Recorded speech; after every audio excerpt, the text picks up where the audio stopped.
Commander Jake Morrison stood on the bridge of the UES Horizon, watching the stars through the main screen. His ship had been traveling for 3 months, further from Earth than any human had ever gone before. The crew of 42 people were the first to test humanity's new faster-than-light drive. So far, everything had gone well? "Commander, we're picking up something strange," said Lisa Carter, the chief science officer. She was looking at her computer screen with wide eyes. "There's a massive structure orbiting the star ahead of us." Jake moved to her station and looked at the readings. The object was huge, maybe 10 times the size of their ship. It was made of some kind of metal that reflected their sensors in ways they had never seen before. The structure looked like it had been built by someone with technology far beyond what humans possessed. "Is it a ship?" Jake asked. "I don't think so," Lisa replied. "It looks more like a space station." "But Commander, the energy readings are incredible. This thing has power sources that make our fusion reactors look like candles." Jake felt his heart beat faster. This was what they had hoped to find but never really expected: evidence of alien civilization. "Advanced alien civilization. Take us closer," he ordered. "But slowly. Keep all weapons powered down. We don't want to seem threatening."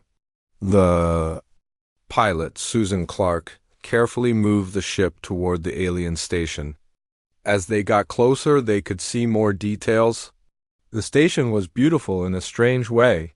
It had smooth curves and flowing lines, like it had been grown rather than built. Strange lights moved across its surface in patterns that seemed almost alive. "Commander," called Ben Rodriguez from his station, "I'm detecting atmosphere inside parts of the station. There might be life support systems still running." "After how long?" Jake wondered out loud. "Hard to tell," Lisa said. "But the materials this thing is made from don't seem to age like anything we know. It could be thousands of years old and still working perfectly." Jake made his decision. "Prepare. And away team, Rodriguez, Carter, and Collins, you're with me. We're going to take a closer look." "Sir," said Dr. Amy Foster, the ship's doctor, "shouldn't we try to make contact first?" "Send a message?" "We've been broadcasting friendship signals for the past hour," Jake replied. No response. "Either there's nobody home or they're not interested in talking." 20 minutes later, Jake and his team were suited up and ready to board the alien station. They had found what looked like a docking port, though it was designed for ships very different from their own. Pete Collins, their best engineer, had managed to make their shuttle connect safely. "Remember," Jake told his team as they prepared to enter the station, "we're guests here. Touch nothing unless absolutely necessary. Document everything and stay together." They opened the airlock and stepped into the alien station. The first thing that hit them was the scale. The corridors were built for beings much taller than humans. The ceiling was at least 12 feet high, and everything seemed designed for people who were 8 or 9 feet tall. "Look at these walls," Lisa whispered. The surfaces were covered in patterns that seemed to shift and change as they watched. "I think this might be some kind of computer interface." They walked carefully through the station, taking pictures and readings. The technology around them was beyond anything they had imagined. Surfaces that glowed with their own light, corridors that seemed to extend much further than the station's outer dimensions should have allowed, and a sense that the station was somehow aware of their presence. "Commander," Pete said quietly, "I think we're not alone." Jake stopped walking. "What do you mean?" "I'm picking up movement ahead of us. Something big." They rounded a corner and found themselves in a vast chamber. The room was filled with alien technology that hummed with power. But what caught their attention immediately were the beings standing in the center of the room. They were tall, just as the station's design had suggested. They stood nearly 9 feet high, with bodies that were thin but obviously powerful. Their skin was a pale blue-gray color, and they had 4 arms instead of 2. But what made Jake's breath catch were their faces. They were beautiful in an alien way, with large eyes and features that seemed almost carved from stone. The aliens turned toward the humans as they entered. One of them, clearly the leader, stepped forward. She was wearing what looked like armor made from the same material as the station walls. In her hands she held a weapon that looked like a sword, but it was made of some kind of crystal that glowed with inner light. "So," the alien leader said in perfect English, "the primitive ones have finally found us." Jake was shocked that she could speak their language, but he tried not to show it. "I'm Commander Jake Morrison of the Earthship. Horizon, we come in peace." The alien laughed, a sound like wind chimes in a storm. "Peace? You board our station without permission, contaminate our sacred spaces with your presence, and speak of peace?" "We didn't know anyone was here," Jake replied. "We sent signals but got no response." "We do not speak with scavengers," the alien said. "I am Captain Zara Velkith of the Veltar Empire. This station belongs to us by right of conquest." Jake noticed that she said conquest, not discovery or creation. "You didn't build this place?" Zara's eyes flashed with anger. "We claimed it from those too weak to defend it, as we will claim your pathetic worlds when we learn their location." "Now wait just a minute," Jake said, stepping forward. "We're not here to fight anyone. We just want to learn." "Learn?" Zara's voice was full of scorn. "What could primitives like you possibly learn from technology like this? You probably still use chemical rockets to leave your world's gravity well." Jake felt his team tense behind him. They did indeed still use chemical rockets for most of their space travel. The faster-than-light drive was brand new and barely understood. "Your species is young and foolish," Zara continued. "You stumble around the galaxy like children playing with tools you don't understand. You are not worthy of the knowledge contained in this station." "That's not your decision to make," Jake said firmly. Zara smiled, showing teeth that were too sharp. "Actually, it is. You see, there is an old tradition among my people. When we encounter a new species, we test them. If they prove worthy, they may serve us. If not—" She let the crystal sword catch the light menacingly. "And how exactly do you test worthiness?" Jake asked, though he suspected he already knew the answer. "Single combat," Zara said. "You will fight me using traditional Veltar weapons. If you win, your people may have access to this station's knowledge. If you lose, you and your crew become our prisoners and you will tell us the location of your homeworld so we may add it to our empire." Jake looked at his team. They were scientists and engineers, not warriors, but he could see in their eyes that they understood the stakes. This wasn't just about them anymore. This was about Earth's future. "I accept," Jake said. Zara seemed pleased. "Excellent. Your death will be quick, I promise." One of the other Veltar brought forward a weapon, similar to Zara's. It was a curved blade made of the same glowing crystal, with a handle that seemed designed for a much different grip than a human sword. Jake took the weapon and felt its weight. It was heavier than he expected, but perfectly balanced. As he held it, he noticed something strange about how the Veltar were holding their weapons. Their grip looked awkward, almost ceremonial. Zara raised her blade high, preparing for what she clearly thought would be a quick victory. The other Veltar formed a circle around them, eager to watch the primitive human be defeated. "Any last words?" Zara asked, pointing her blade at Jake's heart. Jake looked at the weapon in his hands, then at the way Zara was holding hers. He thought about everything he had observed since boarding the station. The Veltar claimed this place by conquest, not creation. They spoke of traditions and ceremonies, but seemed to miss the practical aspects of what they were doing. Jake smiled and looked up at the alien captain. "You're holding it wrong?" The chamber fell silent.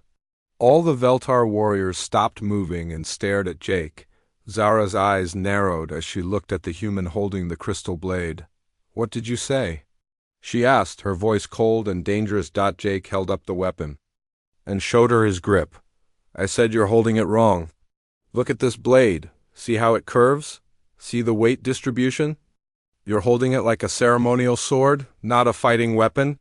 He adjusted his grip, moving his hand lower on the handle and rotating his wrist. The blade seemed to come alive in his hands, the crystal pulsing with brighter light. "That's impossible," Zara said, but Jake could hear doubt in her voice. "Commander, Ben Rodriguez whispered from behind him. I think I know what's happening here.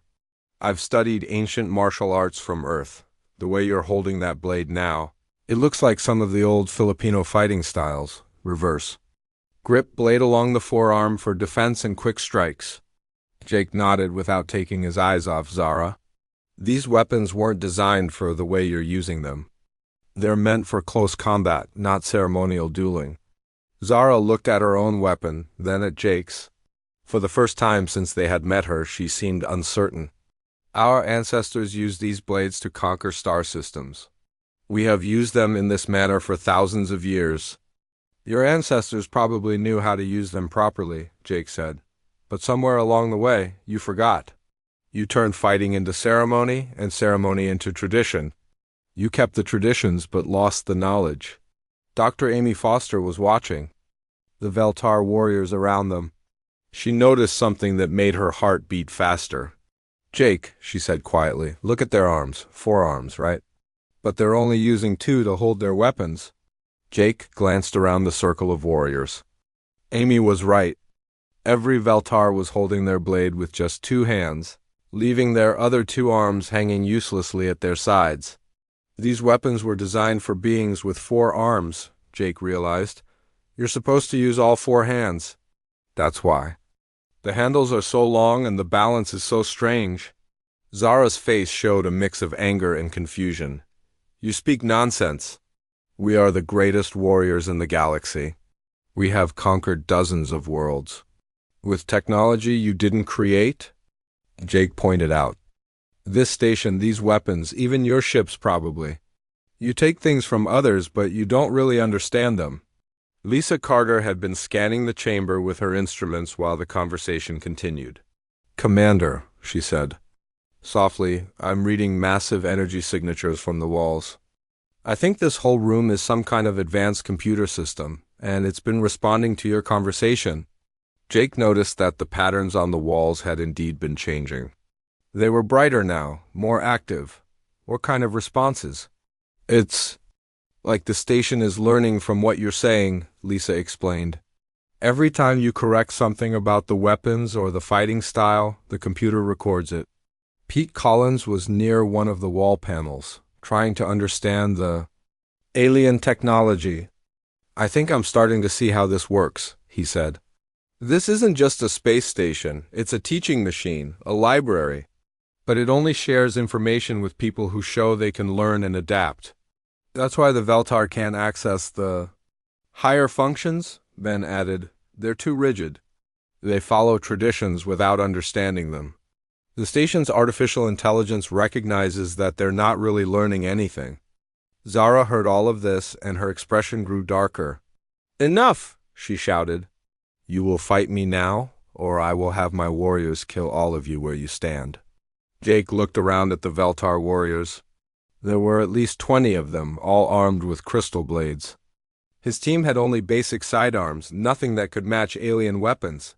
Fine, Jake said, but we fight properly. The way these weapons were meant to be used. He demonstrated the correct stance, blade held in reverse grip, body position for quick movement and defense.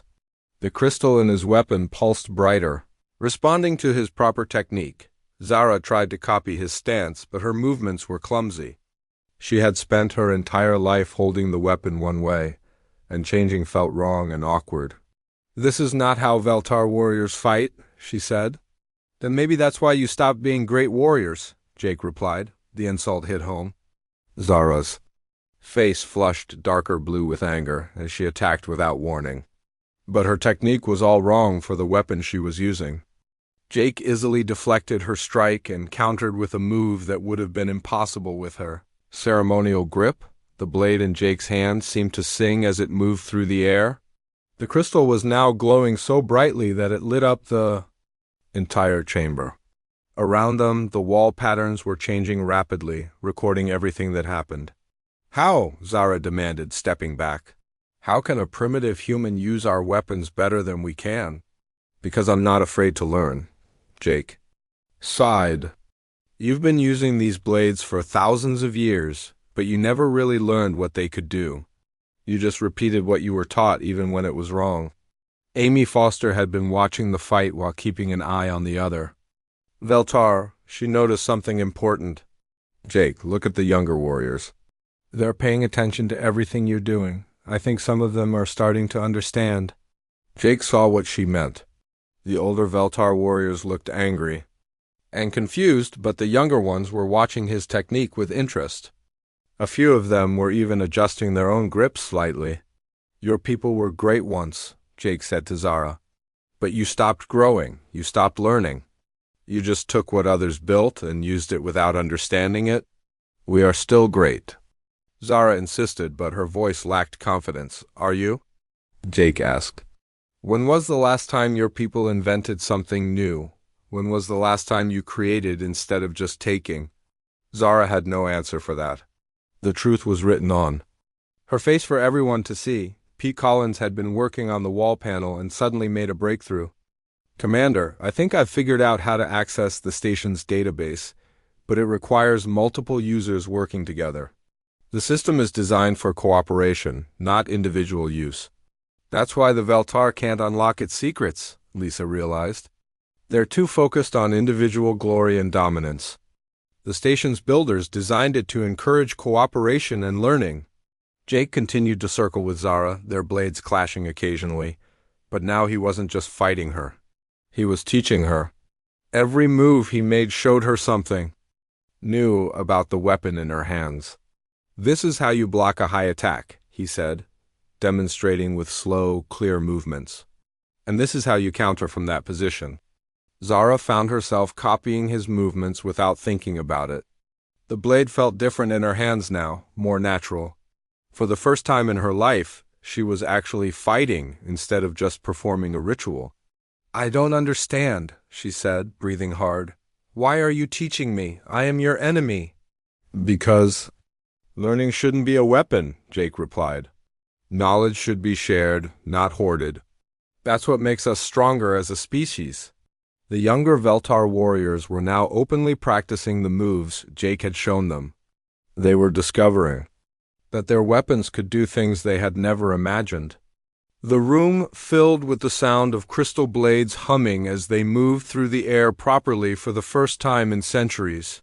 Your way is wrong, Zara said, but she didn't sound certain anymore. Maybe, Jake admitted, but at least I'm willing. To find out, are you?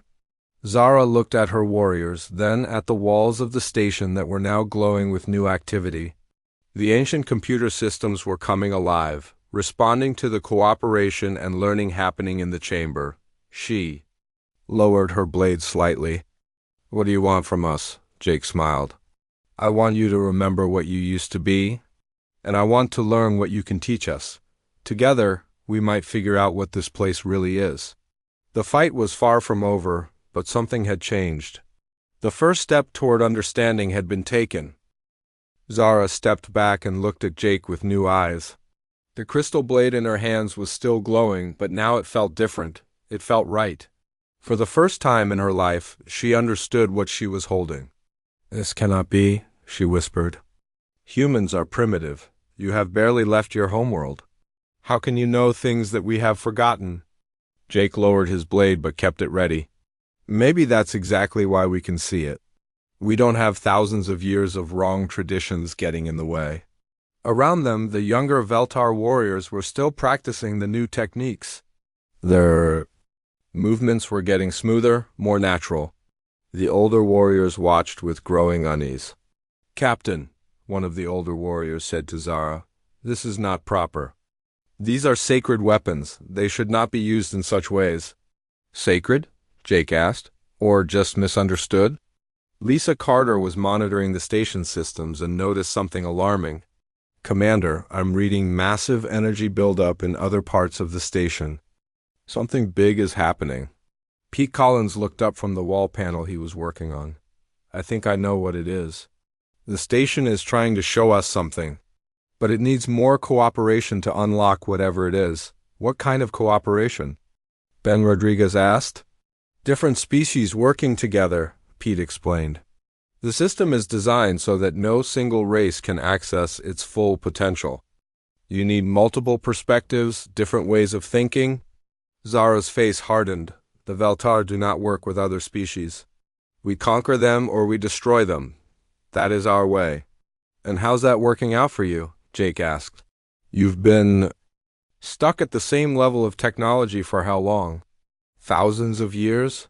Taking what others built but never creating anything new. We are the greatest warriors in the galaxy, Zara said, but her voice lacked conviction. Were, Jake corrected. You were great. But warriors who never learn, never grow, eventually become just bullies with good weapons. Amy Foster had been examining the Veltar warriors and noticed something important. Jake, I think I know why they stopped learning. Look at their bone structure, their muscle development. They've been bred for fighting, nothing else. What do you mean? Jake asked. Their bodies are perfect for combat, but I think someone modified them genetically. Enhanced their physical abilities, but maybe limited their mental flexibility. They're like living weapons, designed for one purpose. This got Zara's attention. That is impossible. We evolved naturally to be the perfect warriors. Did you? Asked. Or were you created that way by someone else? The question hung in the air like a challenge. Jake could see that it bothered Zara deeply. Lisa was still monitoring the station's systems. Commander, the energy readings are off the charts. Whatever this place is trying to show us, it's big. Then let's see it, Jake said. He looked at Zara, but we need to work together. That's the only way this is going to work. I will not cooperate with primitives, Zara said, but some of her younger warriors were already moving toward the humans. Captain, one of them said, perhaps we should listen. The station has never responded to us like this before. Subcommander.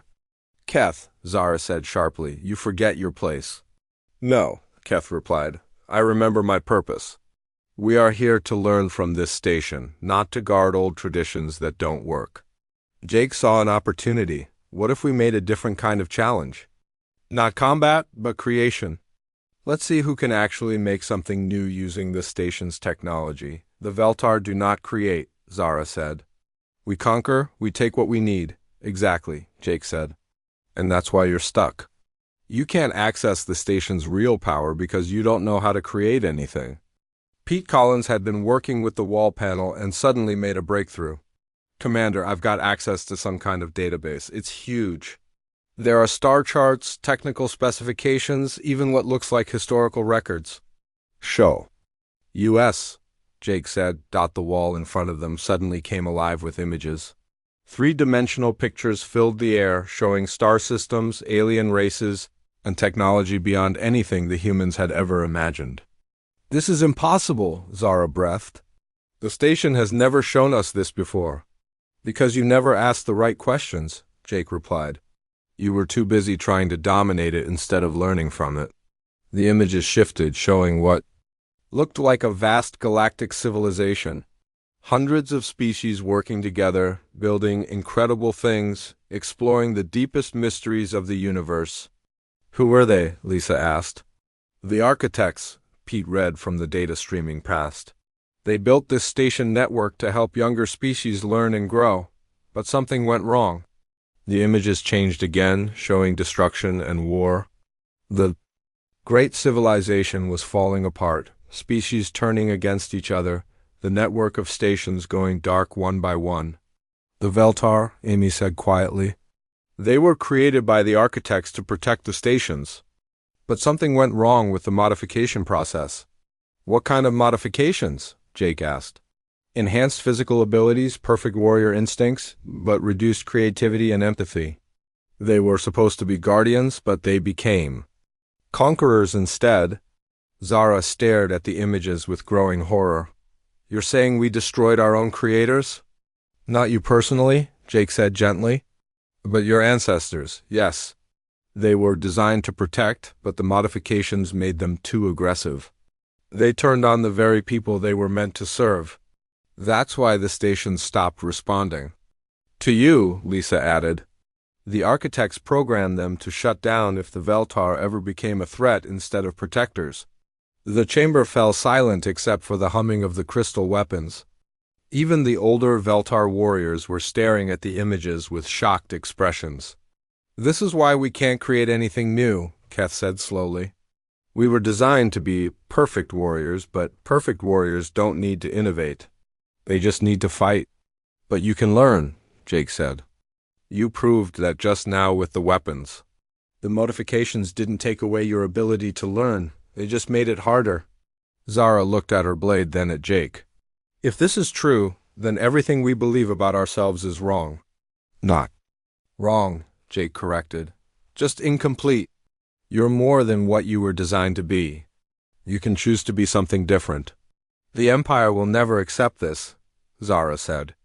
"If they learn what we've discovered here, they'll destroy this station and everyone on it." "Then we need to make sure they don't find out," Jake said. "At least not yet." Lisa was still monitoring the communications array. "Commander, I'm picking up signals from deep space. Multiple ships heading this way fast." "Veltar ships?" Jake asked. "Has to be," Zara said grimly.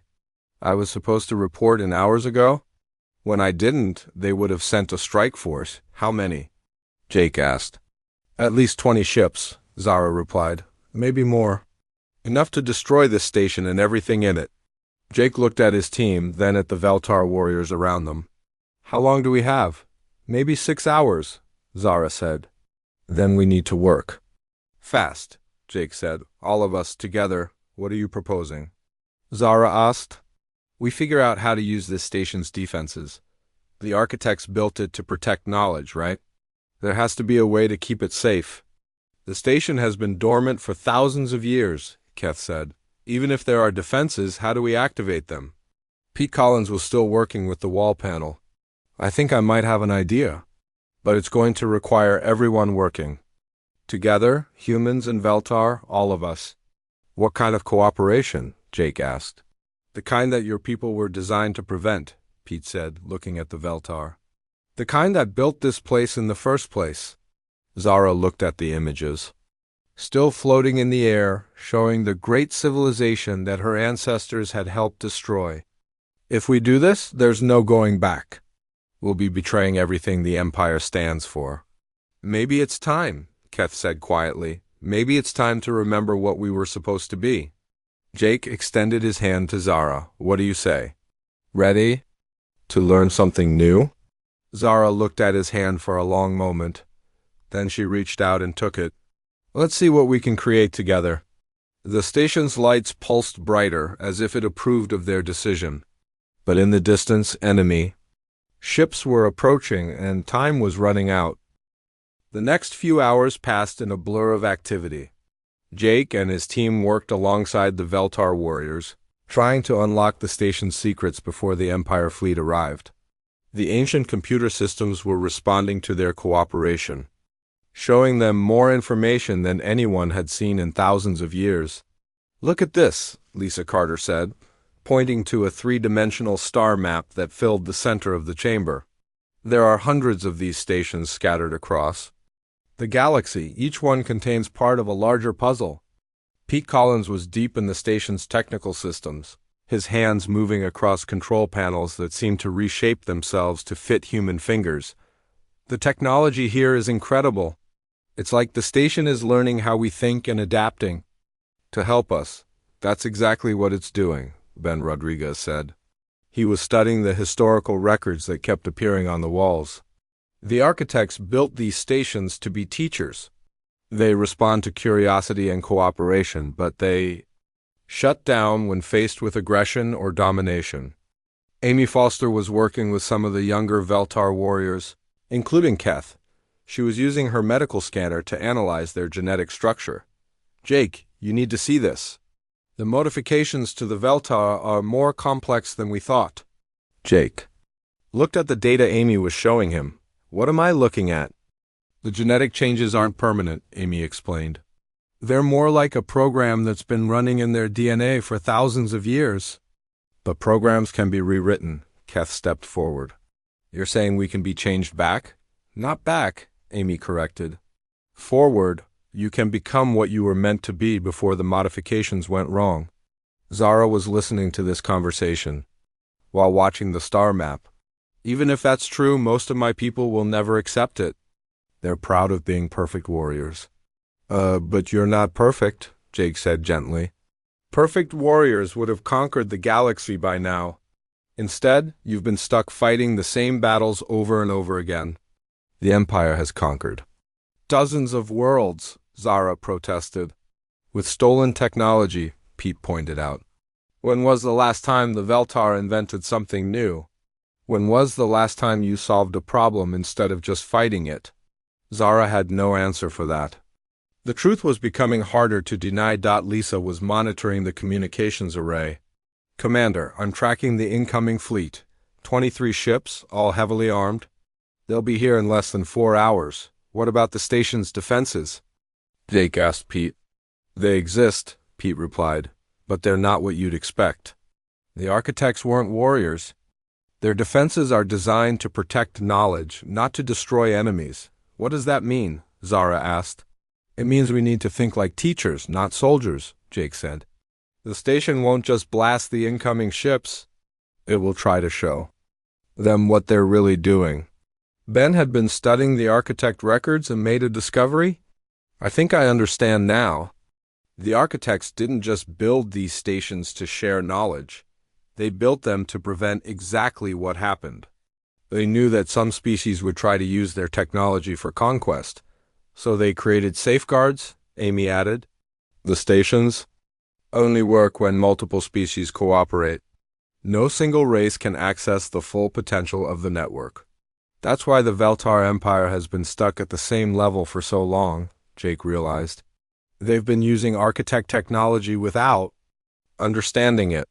They can copy it, but they can't improve it or create new versions. Keth was working with one of the wall panels, his movements careful and deliberate. Captain, I think I've found something. The station has been recording everything that's happened here.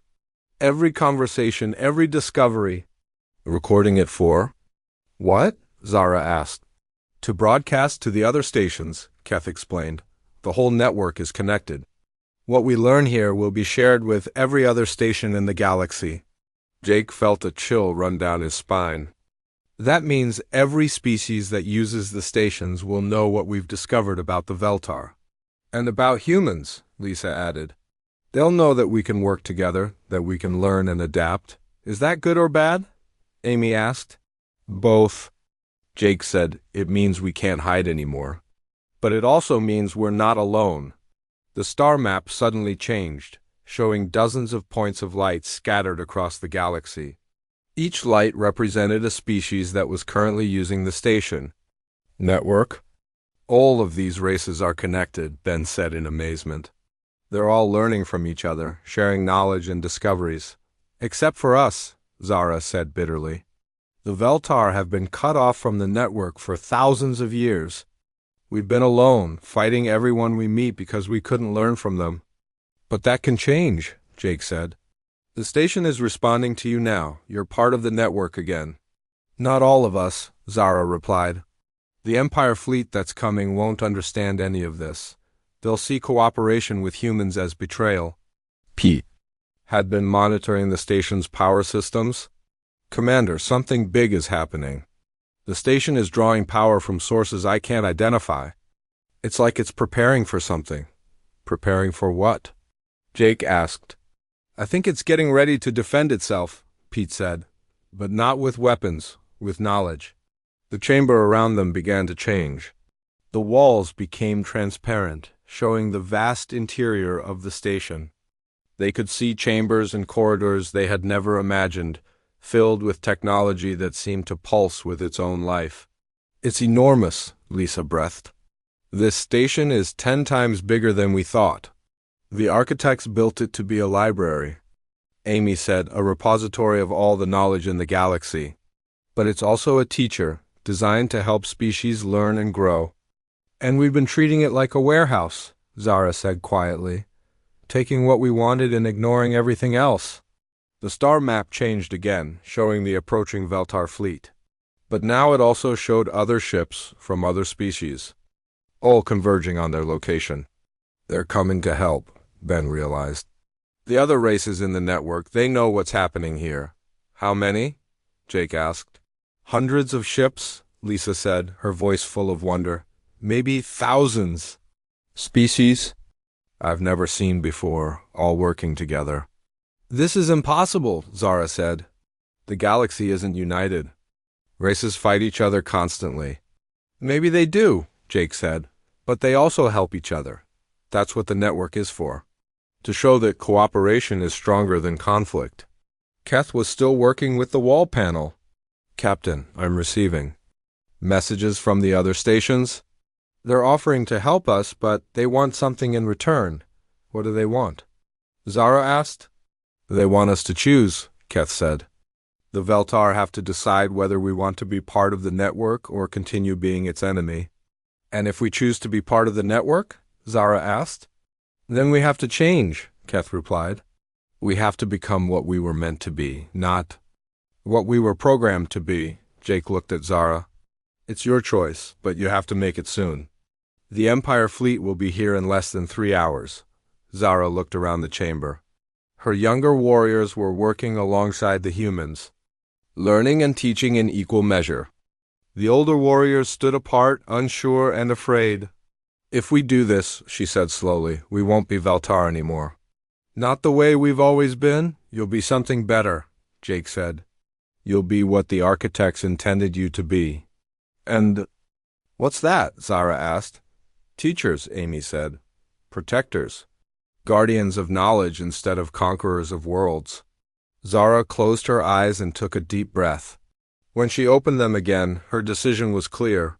Signal the network, she told Keth. Tell them the Veltar choose to learn. The station's lights pulsed brighter, and across the galaxy, hundreds of other stations responded. The network was whole again, for the first time in thousands of years, but outside, the Empire fleet was still approaching, and they would not be happy with what they found. The Empire fleet dropped out of faster than light, travel with a display of power that made the space around the station tremble. 23 massive warships arranged themselves in attack formation, their weapons charging with deadly energy. Attention! Station occupants, came a voice over the communication system. This is Admiral Vex Velanoth of the Imperial Fleet. You will surrender immediately or be destroyed. Jake stood in the station's command center alongside Zara and his team. The ancient architect technology had transformed the chamber into something that looked like it belonged in a science fiction movie. Holographic displays showed the positions of every ship in the area. Admiral Velanoth, Zara spoke into the communication system. This is Captain Zara Velkith. I order you to stand down. Captain Velkith, the Admiral replied, you were declared dead when you failed to report. The humans you are with are enemies of the Empire. Step away from them immediately. I cannot do that, Zara said firmly. We have made discoveries here that change everything. The Empire needs to know the truth about our origins. The only truth I need to know is that you are consorting with primitives, Admiral Velanoth replied. You have 30 seconds to separate yourself from the humans, or we will destroy the station with everyone on it. Jake looked at the displays showing the approaching fleet. How long until the other ships arrive? The Allied fleet is still 2 hours away, Pete Collins reported. We're on our own until then? Can the station defend itself? Jake asked. Not in the way you're thinking, Pete replied. The architects built it to teach, not to fight. But it has other capabilities. Lisa Carter was monitoring the Galactic communication network. Commander, something incredible is happening. The station is broadcasting everything that's happened here to the entire galaxy. Every species connected to the network is watching. Watching what? Jake asked. Us? Lisa said. They're watching to see if we can solve this without violence. If we can show that cooperation is stronger than conquest. Amy Foster was working with the younger Veltar warriors, including Keth. The genetic modifications can be reversed, she announced. Not all at once, but gradually. It will take time, but your people can become what they were meant to be. How long? Zara asked. Months, maybe years, Amy replied, but it can be done. The question is whether your people want to change. The countdown from Admiral Velanoth reached 0. Time is up, Captain Velkith. prepare to be destroyed. Wait, Jake said, stepping forward. Admiral, I'm Commander Jake Morrison of the Earth vessel Horizon. I challenge you to single combat. The communication channel fell silent for a moment. Then Admiral Velanoth laughed. You cannot be serious. You are a primitive human. I am the greatest warrior in the Empire. Then it should be easy for you, Jake replied, unless you're afraid of losing to a primitive.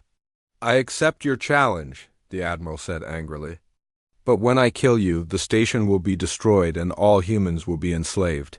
And if I win? Jake asked. You will not win, Admiral Velanoth replied. But if by some miracle you do, the fleet will withdraw and consider your words. That's not enough, Jake said. If I win, the Empire stops its expansion. You release all the worlds you've conquered and join the galactic network as equals, not masters. Impossible, Admiral Velanoth said. The Empire does not negotiate with primitives. Then you're afraid, Jake said simply. You're afraid that everything you believe about yourselves is wrong. The insult had the desired effect. Very well, Admiral Velanoth said. I will meet you in combat, but we use Imperial rules. Traditional weapons, no assistance from your alien technology. Agreed, Jake said. But we fight on the station where everyone can see what really happens. An hour later, Admiral Velanoth arrived at the station with a small escort. He was even larger than Zara, nearly 10 feet tall and built like a living weapon. His crystal blade was longer and more ornate than any Jake had seen, clearly the weapon of a champion. So, Admiral Velanoth said as he entered the main chamber, you are the primitive who thinks he can defeat me. I'm the human who's going to show you what. You've forgotten, Jake replied. The chamber was now filled with representatives from both sides. Human crew members stood next to Veltar warriors while the station's walls displayed images from across the galaxy. Hundreds of species were watching, waiting to see what would happen. Before we begin, Jake said, I want you to see something. He gestured to the walls, which began showing the history they had discovered. The creation of the Veltar, their original purpose as guardians, the modifications that had gone wrong, and the destruction of the architects. This is fiction, Admiral Velanoth said, but Jake could see doubt in his eyes. The station doesn't lie, Zara said. This is our real history, Admiral. We weren't born to be conquerors, we were created to be protectors. Even if that were true, Admiral Velanoth replied, it changes nothing. We are what we are now. The strongest species in the galaxy, are you? Jake asked. Then why haven't you conquered it? Why are you still fighting the same battles you fought 1,000 years ago? Admiral Velanoth had no answer for that. Instead, he raised his blade. Enough talk, let us fight. The combat that followed was unlike anything Jake had ever experienced. Admiral Velanoth was faster and stronger than Zara, with centuries of experience in battle. But Jake had something the Admiral lacked, the ability to learn and adapt as they fought. Jake used every technique he had learned from studying the Veltar weapons. He showed Admiral Velanoth moves that the Admiral had never seen, ways of using. The crystal blades that had been forgotten for generations. How do you know these techniques? Admiral Velanoth demanded as Jake's blade sang through the air. Because I learned them from your own people, Jake replied. Because I listened when they taught me. The fight continued, but something strange was happening. The other Veltar warriors were watching Jake's movements and learning from them. Even some of Admiral Velanoth's own escort were copying the techniques they saw. You see? Jake said as he blocked another attack. Your people want to learn. They want to grow. You're the one holding them back. Admiral Velanoth's attacks became more desperate. He was beginning to realize that his opponent was not just fighting him, but teaching everyone who watched. This is not how combat works, Admiral Velanoth said. It is now, Jake replied. Combat can be about learning, not just winning. The end came suddenly. Admiral Velanoth overextended himself with a powerful attack, and Jake countered with a move that would have been impossible using traditional Veltar technique. The Admiral's blade flew from his hands, and Jake's blade stopped just inches from his throat. I yield, Admiral Velanoth said quietly. Good, Jake said, stepping back. Now let's talk about the future. The chamber erupted in sounds of amazement from the watching species across the galaxy. Humans and Veltar alike were cheering, but Jake held up his hand for silence. This doesn't end here, he said. This is just the beginning. We've shown that different species can work together, can learn from each other. Now we need to prove it on a larger scale. Admiral Velenov looked at the images still playing on the walls. If what you've shown us is true, then the Empire has been built on lies. Not lies, Zara said. Misunderstandings. You can still be great warriors, Admiral. But you can be great teachers too. Over the following days, more ships arrived from across the galaxy. The station became a meeting place for dozens of species, all working together to understand the Architect legacy. The Veltar Empire began the slow process of releasing its conquered worlds and joining the Galactic Network as equals. Jake found himself appointed as the first human ambassador to the Galactic Council. Earth would take its place among the stars, not as conquerors, but as partners in the greatest adventure of all, learning about the universe and each other. The crystal blade that had once been meant to divide species became a symbol of unity. Jake kept it as a reminder that sometimes the greatest victories come not from fighting, but from teaching others to fight alongside you. In the end, the words that had started it all proved to be true in ways no one had expected. The Veltar had indeed been holding their weapons wrong. But more importantly, they had been holding their entire civilization wrong. Now, with humanity's help, they were finally learning to hold it right.